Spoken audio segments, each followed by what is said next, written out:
नमस्कार, हाजिर हूं एक बार फिर आपकी खिदमत में एक नया विषय लेकर। मौजू है कनाडा। कनाडा जो कि एक नॉर्थ अमेरिका का देश है और जहां कोई 22% आबादी, मतलब आबादी का 22% सिखों का है। सिख जनसंख्या वहां पर बहुत है, सिख आबादी। सिखों के बड़े बड़े कारोबार हैं और छोटे बड़े महकमों में सिख वहां नौकरी करते हैं। इसके अलावा अपना व्यवसाय करते हैं। इसके अलावा वहाँ की जो पार्लियामेंट है उसमें भी वहाँ के सिखों का दखल है। उनकी एक पार्टी है, democratic party, new democratic party, जिसके प्रमुख जगमीत सिंह हैं। और कनाडा का जिक्र मैं इसलिए भी कर रहा हूँ कि कनाडा इस वक्त मुश्किल में है। मुश्किल में इसलिए, मैंने जैसा कि कहा आपसे कि एक कहावत है कि बोया पेड़ बबूल का तो आम कहाँ से होए। कनाडा के जो प्रधानमंत्री हैं जस्टिन ट्रूडो, उनका जिक्र करना बड़ा प्रासंगिक होगा क्योंकि वो इस वक्त बहुत मुश्किल में घिरे हुए हैं। मुश्किल में इसलिए घिरे हुए हैं, अपनी वजह से नहीं, अपनी पार्टी की वजह से नहीं, बल्कि सिखों की वजह से। जो सिख वहां पर बसे हुए हैं, जो जिनकी मतलब कनाडा की आबादी का 22% सिखों का है, तो वो सिख जो है इस वक्त वहां पर जो कोविड नियम है उनके खिलाफ सड़कों पर उतरे हुए हैं। वो वैक्सीनेशन नहीं करा रहे हैं और वो किसी भी प्रतिबंध को मानने के लिए तैयार नहीं है और वो सड़कों पर उतरे हुए हैं। और उन्होंने लगभग जो 70,000 ट्रक चालक हैं, उनमें से 20,000 ट्रक चालकों ने कनाडा के प्रधानमंत्री जस्टिन ट्रूडो का घेराव कर रखा है, उनके निवास को घेर रखा है। 70 किलोमीटर लंबी लाइनें जगह जगह देखी जा सकती हैं कनाडा में। और यहां तक कि जो कनाडा और अमेरिका जो अगल बगल में ही है, ज्यादा दूर नहीं है, 20-22 घंटे का रन है कनाडा से अमेरिका के लिए, तो उस रास्ते को भी घेर रखा है। वहां ट्रकों का जाम लगा हुआ है। ये ट्रक चालक सिख हैं जो वहां के कोविड नियमों का अनुपालन नहीं कर रहे हैं। उन्होंने इसके खिलाफ आवाज उठाई है। बात दरअसल ये है कि मैं इसका जिक्र क्यों कर रहा हूं। इसका जिक्र इसलिए कर रहा हूं क्योंकि आपको मालूम होगा कि जस्टिन ट्रूडो कनाडा के वो प्रधानमंत्री हैं जिन्होंने पिछले दिनों जो हमारे यहाँ किसान आंदोलन चल रहा था, फार्मर प्रोटेस्ट जो चल रहा था, उसको हवा देने की कोशिश की थी। उस आंदोलन को और ज्यादा भड़काने की कोशिश की थी। उन्होंने उस आंदोलन को अपना नैतिक समर्थन दिया था और उस आंदोलन में खालिस्तानी एलिमेंट थे।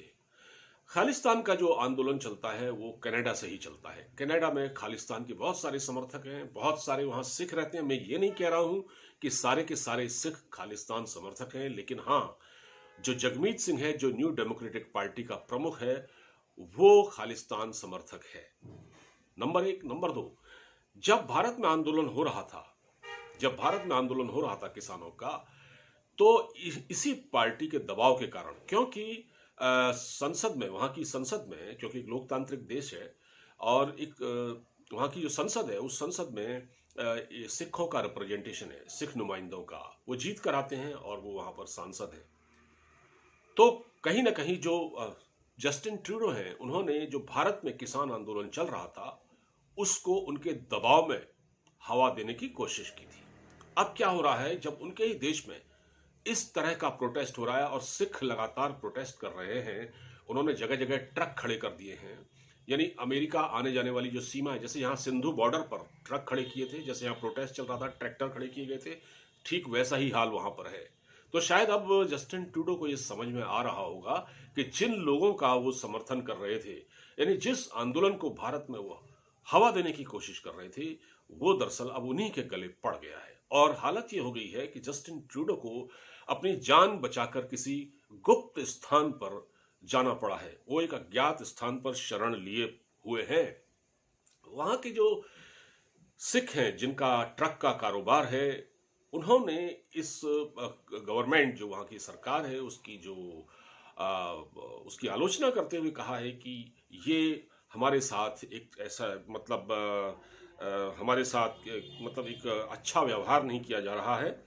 और इस पर आप एक बड़ी मजेदार बात बताता हूँ। जो एलन मस्क हैं, एक बहुत बड़े इंडस्ट्रियलिस्ट हैं, बड़े बिजनेसमैन हैं, उन्होंने भी इस आंदोलन का समर्थन कर दिया है।